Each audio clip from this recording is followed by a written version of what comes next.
welcome Sunita Aron to the Goa School. It's so lovely to have you on board. You've been a political analyst and also you're the senior resident editor of Hindustan Times. So you're quite the celebrity speaker at the Goa School. Now, as we take on potential change makers, and these talks are meant to help them with a variety of different ideas, just to get them thinking and to get them going on their own plans for their future. And a lot of the learning that happens also happens through the life journeys of eminent speakers who come here. So that, with that said, let's launch right into it. Sunita ji, you've been a journalist and an editor for the major part of your career. Can you please tell us what got you into this? Madhuri, that's a very interesting question. And after 40 years in profession, I'm answering it. One correction I would like to make that I'm now the consulting editor of Hindustan Times. Okay. I handed charge after 22 years of editorship. So wow. In September last. Now, having said so, your career choices when I took up work, I decided that what I have to study and all that. That time there was nothing like career counseling.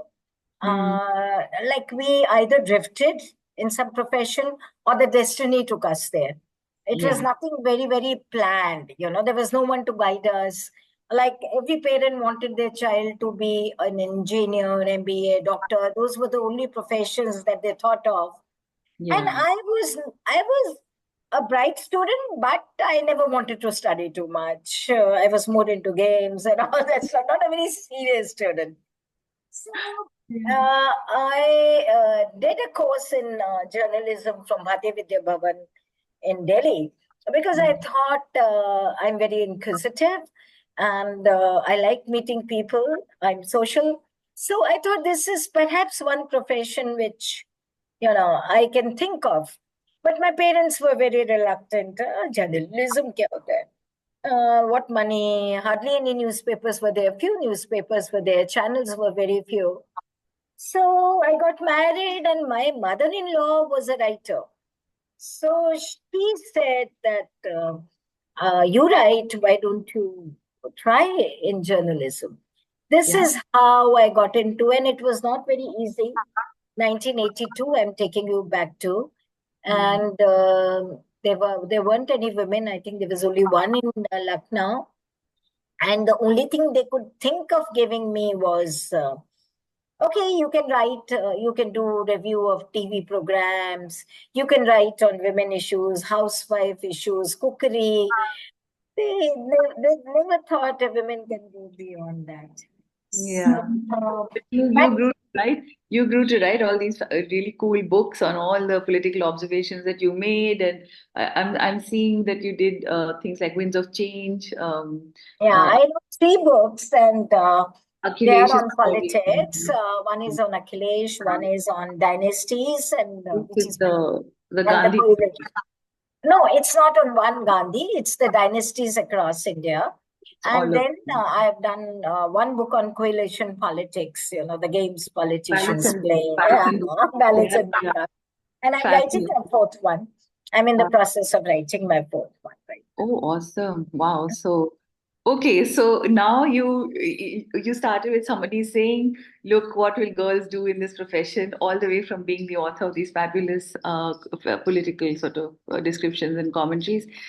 So what happened in the middle? Okay, so let's try to start at the beginning. What would you say was the one key learning now in hindsight from this whole career of yours? Like, what's the one thing that you've learned? There is no shortcut to hard work. Wow. Yeah. There is nothing like somebody will come and work for you. This is what media teaches you. If there is some incident happening, you have to be there. I was a reporter first. I grew up as a reporter.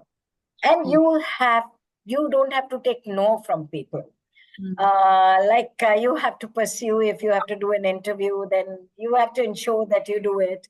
If you want to meet right victims, you have to ensure that you meet them. There's nothing like, I can't do it. There's nothing like that. Once you have been given an assignment by your editor, when I was working with Daily HP, and my editor, not knowing where I have to go, how I have to go, used to give me assignments.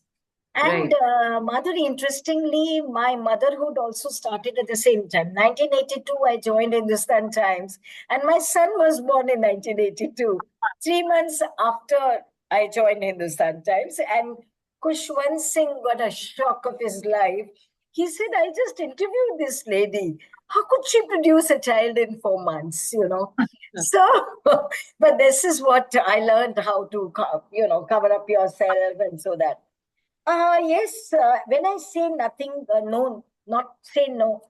I I'm sorry. remember my first interview that I did as a part-timer with in Northern India Patrika, and I went to Raj Bhavan, and there I interviewed the daughter of the governor, and that became a very big issue because she was not supposed to give any interview. I was okay. I was very happy that I got an interview, but later on I was told, no, no, no, you're not working for us, or you are just doing review programs. It became such a, so that was my first learning that job stability is something, it's not something you can really bank on. It can go, it can come, or you should learn how to write what you want to write without upsetting people. And that I learned because later on, when I became editor, I told my reporters that every news can be written, but you should know how to write it. We have to take care of it as it is. It's that balanced approach, isn't it, to represent all? Balanced approach. And what I learned was don't write on individuals, write on issues. Correct. Public is more interested in issues. And when you write on issues, then you cover individuals, along with that. Now, Okay. there is an issue of security of politicians. Now, you can pick up two politicians and write on the issue, or you pick up the security of the politicians as an issue and then mention some politicians there. So the focus has to be a little different. You tweak it a little and get away with it. That's Yeah. how it is. A lesson for life, actually, because that's how it works. I mean, in any situation, if you're making something public, giving feedback, and the minute you make it personal, people will come with cudgels out. But if you are able to make it about the issue and not the person, then it's received much better. That's an amazing lesson. Thank you for mentioning that, Sunita. So now, I'm most curious, and I'm sure you'll have 100 answers to this question, but you'll have to pick one or two. In your time as sort of resident editor, where you're in the newsroom and all that. And just by the way, for everybody, an editor is not somebody who fixes language, but who actually chooses what content of the story needs to go and when, right? So, so what were some of the most exciting moments that you spent in the newsroom? Media, I personally feel, teaches you the best management principles. And all management schools should have a media expert telling their students how to, what all it teaches you. Time management, deadlines, your networking. You have to balance out the revenue generation and the credibility of the news and the freedom of press. Space management, man management. You take any area, deadlines. Now, there was a time when newspapers, editors have been removed because consistently they did not produce paper on time.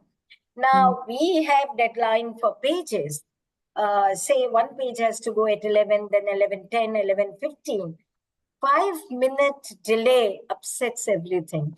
Just Wow. imagine if the management students learn the deadline, the theory of deadlines, and the importance of deadlines. The project's cost will not go up as they go up now. By the time the projects are conceived, the foundation stone is laid, the work starts, and then it is inaugurated. Generally, the cost of the projects, they multiply many fold times. So deadline is something very, very important. Now, coming to the excitement part, every day is very exciting. There is nothing like that you leave yesterday for tomorrow. It's like today. We live for today. Everything is happening today. Tomorrow, the news becomes stale. I can't use that news, it's stale. So we have to do it the same day. So every day, your day starts on a very exciting note. And what excites you most is the flow of news. It Yeah. creates issues. Like I remember we had a very important political development in Uttar Pradesh when the Twin Tower happened, collapsed. And I remember that political development was going on the top of the page. And then we didn't know how, we had no idea how big the tragedy was in the US. So then the news started coming. The first news came, Twin Tower, then second, then third, then third. So I kept on moving down UP, down, down, down on the page one. And eventually I had to throw it inside. Right. Because, at 11:30, I said, this can't go. This can't go. We are throwing it inside. So, every day you take a decision there itself. Or when the flooding happened in Mumbai, we are think of the thing, and my family was there. So people called me to tell me, hey, have you seen the news? Mumbai flooded. Where's your daughter? And I said, okay, I'll find out my daughter, but let me do my news management also. You need more pages. You need sanction for the pages. You change the plan of the newspaper that the first 5 pages will be your Mumbai and then anything else will happen. So I called my team and I said, we have to plan it out and let's do it fast so that, because we were dependent on Mumbai for everything. So, there's nothing up. Our plans change, they go haywire last minute, and we manage. And that's when the leadership Yeah. comes. I could imagine. Now we'll talk about leadership in a minute, but I'm curious, as I've worked on the PR end of things sometimes, and people ask me that, and I often say, you wake me up in the middle of the night and I can write an accurate sheet of paper on any topic under the sun. And I'm wondering that, is that something that journalists can also do? And also, I assume after like facing a huge amount of pressure and changing of angles and changing of details, and is it also something that you No, all no, do? I don't think so, because generally we have people covering various fields. There is a guy who's covering health. Yes, the substitute will manage some reporting, but not the quality of the reporting that the expert will do. So generally, we distribute beats. We have somebody doing environment, but there is a second guy, who works for him when he's not there and pitches in. But I feel for certain subjects, perhaps politics you can write. Anybody can write there. You have Even to have expertise in the yeah. subject. So, Totally but there are subjects like forest, environment. Yeah, there are subjects like health, where you need to have people who at least understands the meaning of the terms that are used. correct. Otherwise, there'll be a blunder. Another area where I think we really wanted trained hand was your army. When you are covering Indian Army, people don't know the hierarchy. And generally, they're very sensitive about their hierarchy. So if there is a press note that you spoke about, and the hierarchy goes again, you start with colonel and go to brigadier, so they won't like it. Yeah. So people, or when you are covering courts, I covered courts. I did that. I covered Amita Modi and Amita Singh. This was Sayed Modi's badminton player, his murder case in the court. I found it a little difficult, and every time I had to go back to the lawyer to ask him again and again whether Mhm. this is what it happened. First few days, then Mhm. you pick up, then you pick up. Yeah, no, absolutely. So tell me something, in terms of how the media functions. Now, the rest of the world is rather clueless. Now, you've given us some insight as to how it works and who the people are, who the experts who bring in the stories and all of that. But how is it that you believe? Can you give us an overview of how the media functions? or I should say how it ought to function, perhaps, and then Ah, what are the things that um, okay. maybe don't follow what the traditional Ah, thing is, ah. or the correct Okay. thing is. No, you see, the functioning of the media keeps changing according to the technology and according to the competition that you have. Uh, Earlier, when it was only print largely, then it was different. Then TV came and everybody felt very threatened, and the print media geared up for the TV and the channels and the competition from there, because people enjoy visual media more than print. And then we had YouTube, social media came. So, according to the challenges that you have from different mediums, you have to change your working style. Uh, like a newspaper would start at 11 their day, but now they start at 7 in the morning because they have to feed digital platform. To be first is what, the race is for breaking the news first. Yes, So, how it functions, I'll just give you briefly. A newspaper generally has two sections. One is which manages the marketing, the business part of it, and the other one is the editorial part of it. right. They do coordinate, not coordinate, they do keep in touch with each other, but largely they're independent units. There is no interference there. Hmm. So the editor is there to take decisions on what story. Like we do a little planning. We make a budget of news that we are planning. We do a budget of special stories that we may be doing in the week. Yeah, And then morning you meet and you have your centers. There are reporters across UP. So they send you a news list and you have a morning meeting around 11 where you decide that what all the important news of the day or the developments likely to happen. right. But as I told you earlier, that generally the day doesn't go as you plan it because something else will crop up which will take precedence over what you have planned. So Okay. after that, the reporters go in the field, they bring the news.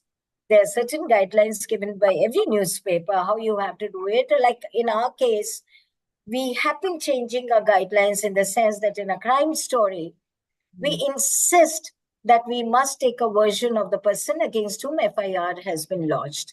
This Right. we did after FIRs became very easy and they became a very handy tool to harass somebody. So we thought we should take a version of the person, the person who has been accused of whatever the Yeah. case is. So Hmm. the day goes on, then around 4, we look at what's happening, and then there is somebody looking at the agencies, important news, and then the desk pitch comes in, and then around 6, we know like I'll know what UP has.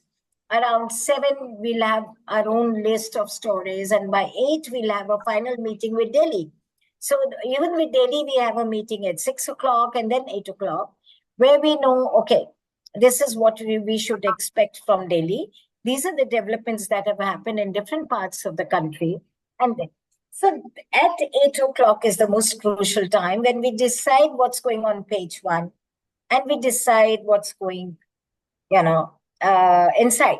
But Yeah. the problem happens when our management guys get very active and get a lot of ads that too late us. So then we have less space. You have to accommodate the stories of the day, and Hmm. so it's till 12:30. You sleep with the paper, and the paper goes to sleep at by 1ish or so. So things keep on changing. It's immediate decision. And as editor, I could never sleep before 1 o'clock because my news editor will talk to me wherever I am before Right. making any changes. Right. So that's how it functions. Wow, how interesting. So now in all of this, isn't there a run to ensure that everything that you cover actually stays high quality, stays accurate, etc., etc.? And why is it important for you to do that? No, it's important because the credibility of the paper, whatever it is, today you keep on hearing about Godi media. There are terms that are being used by journalists, against each other. What has happened is, you know, social media, when you talk about social media, this Godi media came because They thought that we were working under pressure of the government or whatever. Now,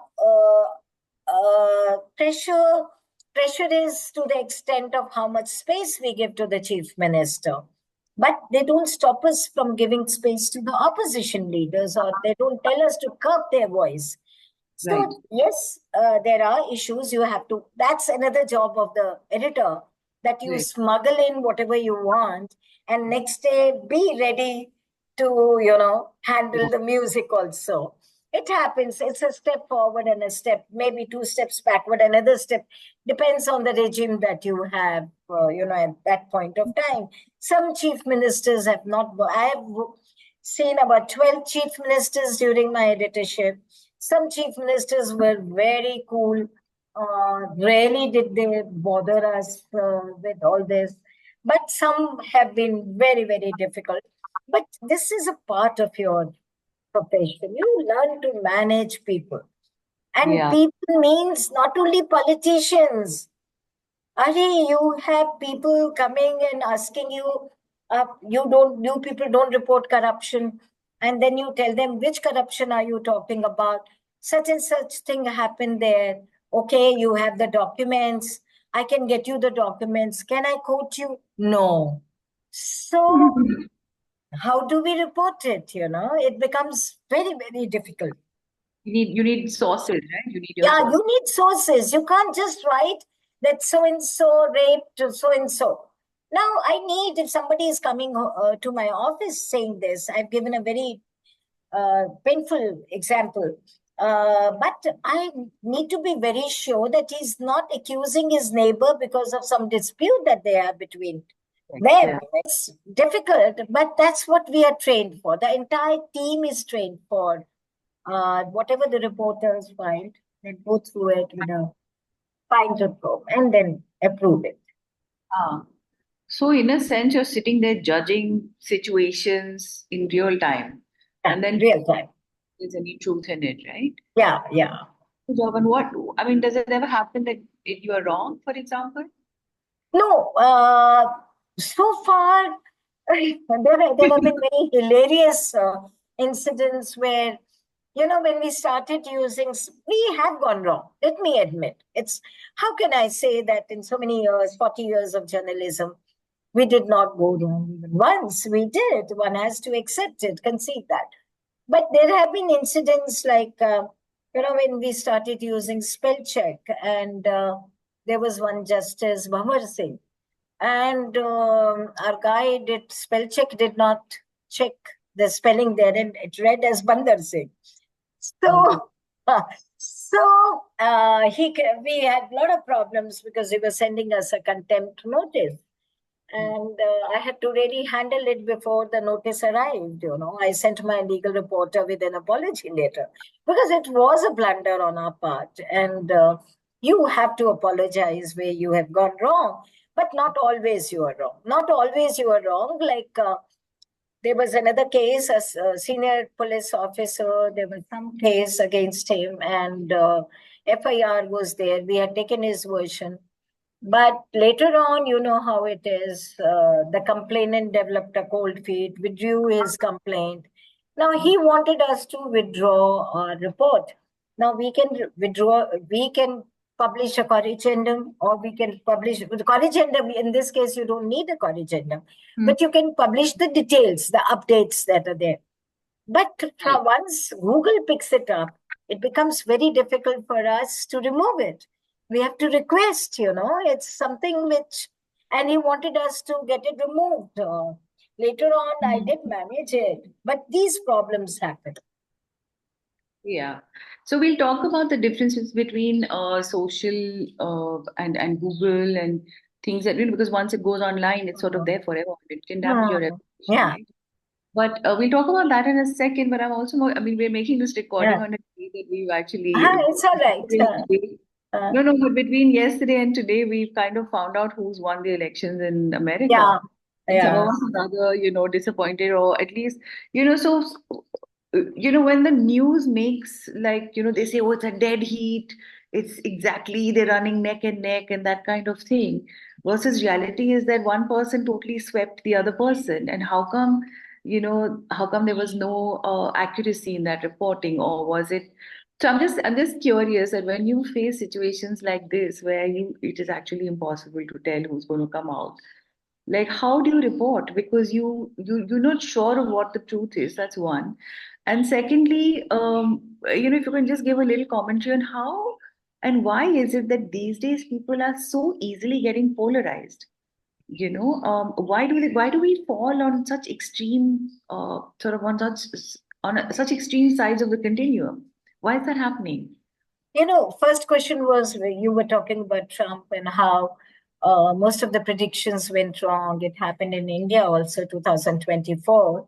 Yeah. We always thought that US, they're more competent when it comes to the exit polls and all that. This time they also went wrong. Now, I think about India, I can say the simple reason is that voters have become very smart.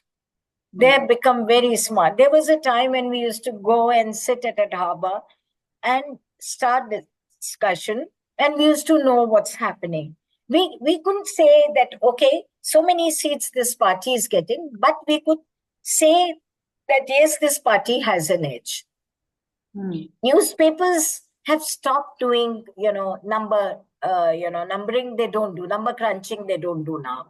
They depend on various experts. The reason is that the voter doesn't share anything. It's impossible to know that. And with that is the question which you raised was polarized. I think newspapers are accused of poor credibility. Why? Because, people are not willing to accept. Supposing I have a particular ideology, anything else reported by the newspaper is not picked up by that group. They'll find us biased. They say, oh, it's a very biased paper against party X. Now, if you write about the other party, they will say, oh, they're influenced by Mr. X. Now, it has become, when the society was not so polarized, it was easier for the newspapers to give information, which was actually picked up by the reader without raising questions. Now, our credibility is also in question because we are expected to take sides, and we do take sides. Some organizations are taking sides. And even if you don't take sides, when you do the reporting part, the content is such of the party or the leader is such that the newspaper is questioned for doing that. Now, people also raise this question why PM is reported so much, why CM is reported so much. Now, what do you expect a newspaper to do when your PM and CM are hyperactive? They do 15 programs in a day. They do 15 programs in a day. What do? You do report your PM and CM. These are constitutional positions. I'm not talking about individuals here. Correct. So it becomes a little difficult. So now I think elections, Haryana in India, how we went wrong, totally went wrong. Now you blame the EVMs or you blame the experts who had predicted landslide victory for Congress, whomsoever you blame. But the point is we have gone wrong. We have gone wrong, and editors have written in the editorials accepting that it's a blunder we have done. So nowadays, newspapers don't do that. Okay. So you're saying that the newspapers have moved away from actually doing the prediction Their own assessment. Their own assessments. Their own assessments. But that is correct. And you just report on assessment, which is a better way of doing it. But isn't it important? I mean, when we study all this in school and college and civics and all that, we're always taught that the media is like the fourth pillar of democracy in the sense that, it is your duty to tell the public what the government is up to, etc., etc. It's also not our duty to make sure that the weakest voices somehow get coverage in your reportage and they're not left out totally. And is there something that you do about that? I mean, like when you say you reserve space for the CM and the PM, do you also reserve space for there we have such ongoing issues in our country, which, where there's always been, huge issues of poverty or huge issues of, bad education, health. So, do you also reserve environment? Do you also reserve space for those issues to come out consistently and to cover the points of view of the disenfranchised? But in fact, we don't reserve space for PMCM. I said they get more coverage because of they're very active. There's nothing like reserving space. Space is for news, whatever Yeah, news is. If you have a major tragedy happening, that will be reported. That will be reported. Now, people may feel that it should have been reported on page one or on the top of the page. That could be an issue, but otherwise, I don't think so. It has happened that the newspapers have missed important developments of the day, including the one you mentioned, poverty and all that stuff. There's one thing I would like to tell you, that power of pen people talk about, because yeah. it's connected with the issue that we raised, we were discussing. Mhm. Now, how you use it, the editor can use it in different ways. Like my editor in Delhi is doing a lot of number crunching, is giving a lot of database stories, which which make them very credible.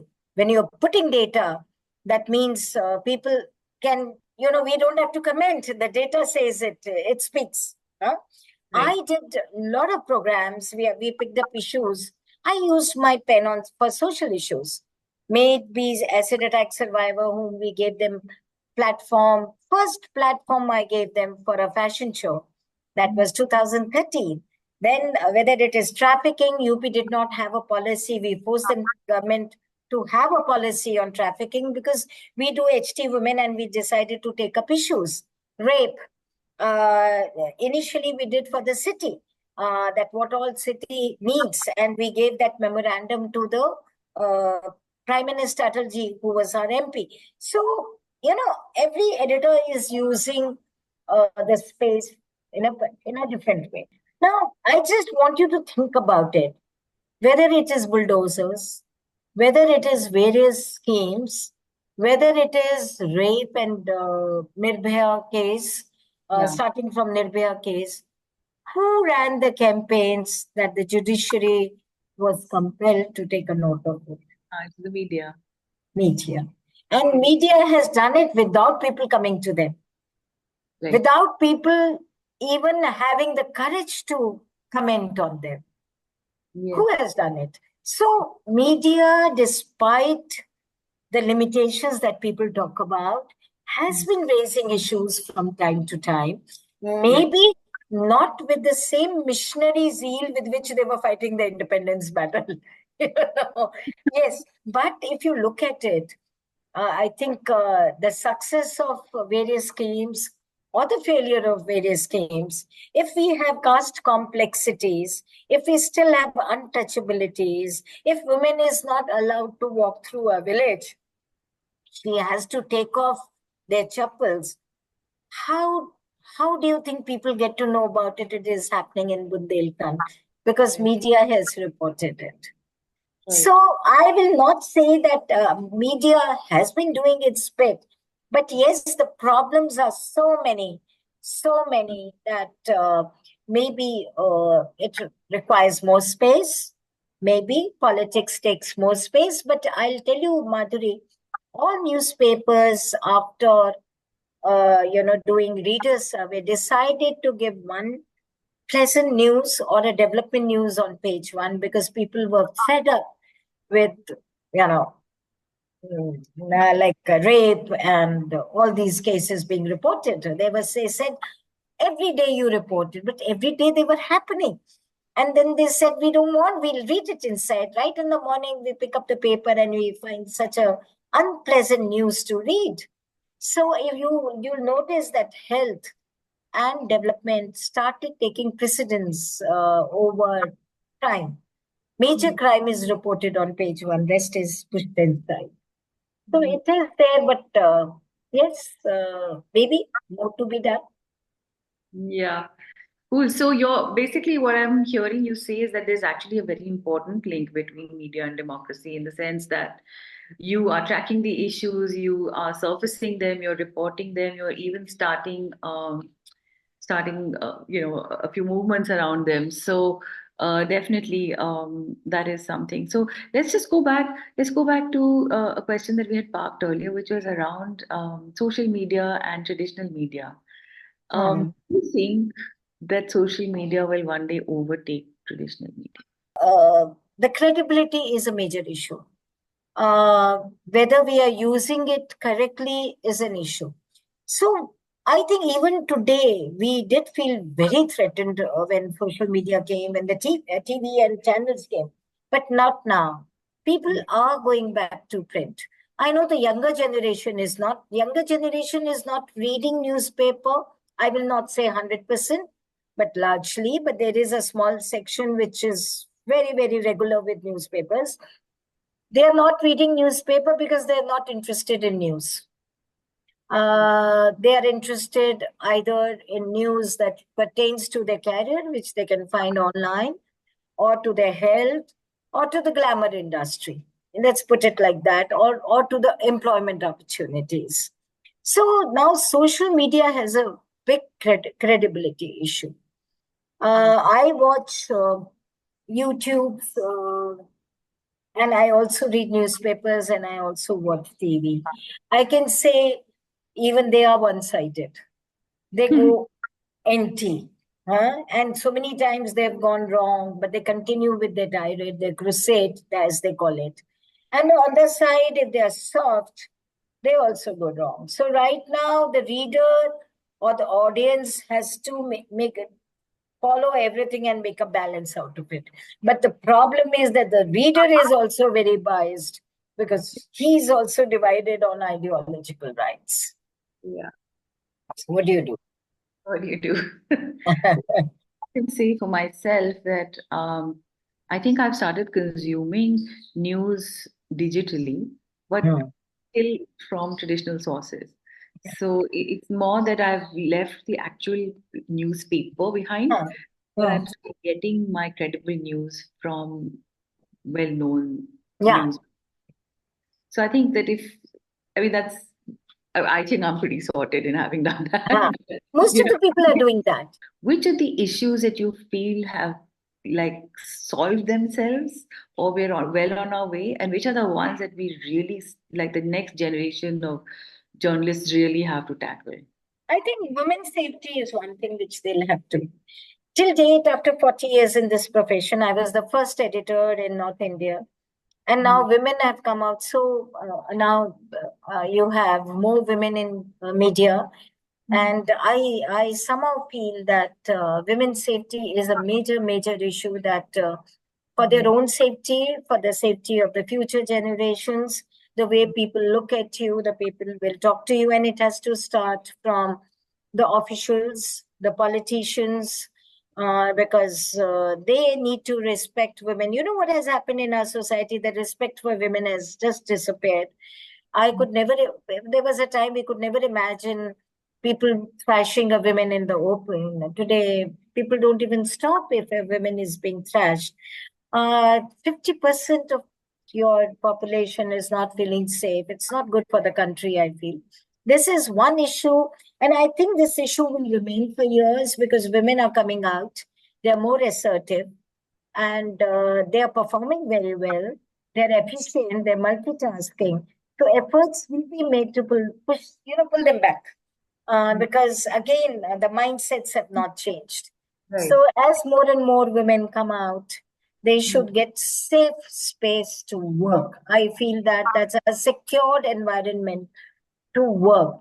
Having said so, even girls, when I go to colleges, I tell them that I remember there was this girl who asked me that I want to join army, but my parents are not letting me join. She was a came from a lower middle background. So I said, why your parents? Well, they are okay with her, but the family members, rest of the family, extended family, is not okay with that. So I said, rebel. You just rebel, go on a fast, but do fulfill your dream because same people will salute you the day you wear the uniform. But when a girl asked me in our girls' degree college here that I want to wear half meter, who's there to stop me? I said, if you want to wear half meter, please go ahead.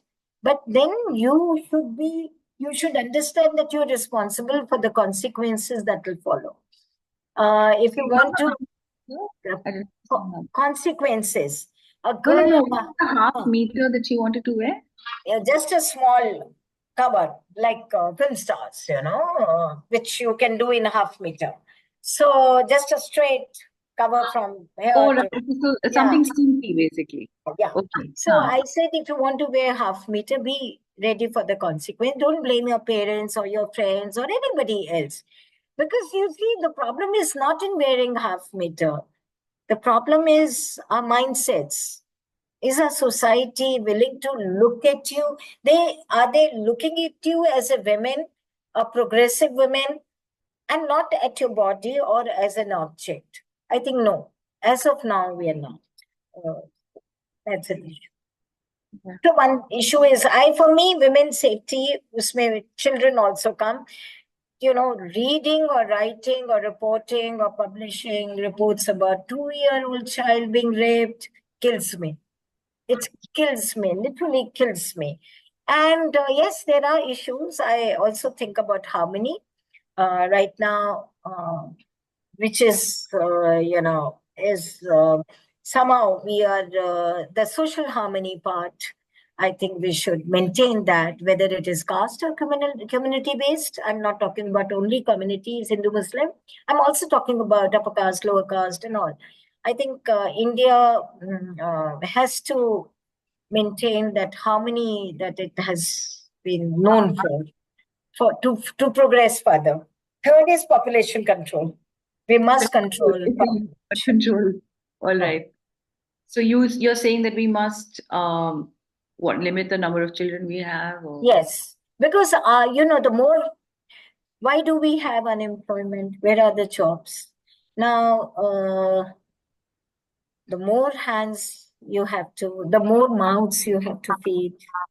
How? It's a pressure on the system. And why should you have 8 or 10 children? You don't need to. There's some, sorry, aren't there some, I'm just being challenging, but aren't there some economists who actually refer to it as a population dividend rather than control, meaning that No, this is I don't market, think so.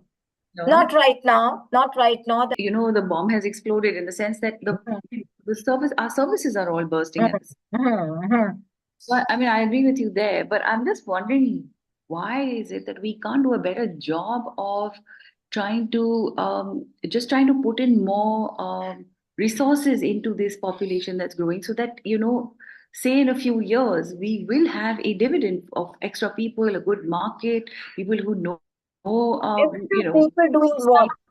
to Extra people support, doing. No. Extra people doing what? Sorry? Let's look at that. Extra people doing what? The planning part has to be there. So you're not one of those who advocates for better, say, healthcare, better education, better, these sort of basic services where, basis that, then the growth of our I'm economy. all for better schools, better health services, but just go to hospitals, whether private or government, and look at the pressure on the system. A doctor attending 500 patients in a government hospital, he doesn't even look up. Yes, tuck, tuck, tuck. He sees the queue outside his clinic. So, how do you give that better service? I'm all for better health service, but one has to think whether with this population, with the budget we have, with the money we have, whether we can do it or not. I think it's something which one need to study. And what about mothers? They produce 5 children. What about their health? They don't even have time to take care of the daughter. She walks into the field and gets raped. Why? Somewhere responsibility starts from us, of our own children. Yeah. I think it was Shashi Tharoor who once said that ours is a civilization in decline rather than in progress. And I sincerely hope that's not the case. Anyway, and we're trying very hard, of course, from all angles to put back into the system and do whatever we can. So, and I know you're one of those, Sunita, even though you're sort of raising these issues on a very because it will provoke people to think. Okay, so now I think time for one of our last questions. In your journey, Sunita ji, who would you say has influenced you and why? Who has influenced? It's very easy to say Abdul Kalam, Ratan Tata, you can take 10 names. Huh? Ah. But I'll talk about my father only, because he was one person. I saw him very honest, very dedicated, very disciplined. He was the one who taught me the value of time. And he was a government employee, and he never allowed us to use, a lot of things that we wanted to. And I think there were, and he also used to point out when I started writing all the mistakes that I used to make. So, I think I admire people who can do course correction, who can tell you, criticize you, because, once you're sitting on the chair, you will find too many people coming and praising you. But there are very few who can tell you where you are wrong. And my mother was the one who spoilt me, but my father kept me on my toes. And I think whatever I became today was because of him and whatever values he gave me. And I've learned, I've interacted with Abdul Kalam ji also. And I'm very lucky I met him, and he's one person I found one could do. Because I have met him. So because of that, he was very straight. Like when I met him, he said, what do you write on? I had gone to Rashtrapati Bhavan to hand over a newspaper. He had answered questions of all the students we had published.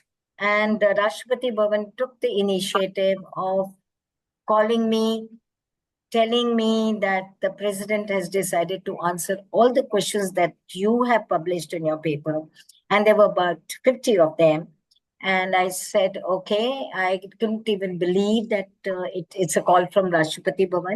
Later on my fax, all the answers came. And then he wanted to have the paper. He invited me over. And I took a framed copy. And then the first thing he asked me was, what do you write on? I said, politics. Then there can't be any dialogue between us. Thank you. Gosh, okay. I said, no, there are other issues also I'm interested in. I'm interested in women and children issue. What issues? So I couldn't think of anything. I said nutrition. So he said, okay, so I'm giving you a homework and you write something on this, and then after that we'll meet. So I wrote, we published it, and then he came to office also, but then he was not president. But tell me that it must be you must have had quite an innings meeting all these famous people and Yeah. so you have to really learn how to navigate all sorts of people, right? I was never conscious of the chair I sit on or of their chair that they occupy. So it became very easy. So But I remain myself. Till date, I remain a reporter first, very inquisitive to know things. I believe respecting the constitutional positions, even if I don't agree with them or their politics. So they never had, I think none of the chief ministers had any issues with me. And I always reported very accurately. And I was very straight. So it was very easy to meet all of them. And uh, I don't think so I ever had any problem. And I could be very casual with them, and they were very casual with me. excellent. Yes, women part was something some had issues with, but later on they started looking at me as a editor, as a journalist. I forced them to change that because I believe that women, one should not look. I'm a journalist first, and then a woman. Mm. How you look at it? Yeah, that's well put. So this is an excellent point. Thank you so much, and thank you for sharing so many things with us at the Goa School. I think I was going to say that, if there are one or two pointers that I've picked up, you opened with it and you also closed with it, is your curiosity.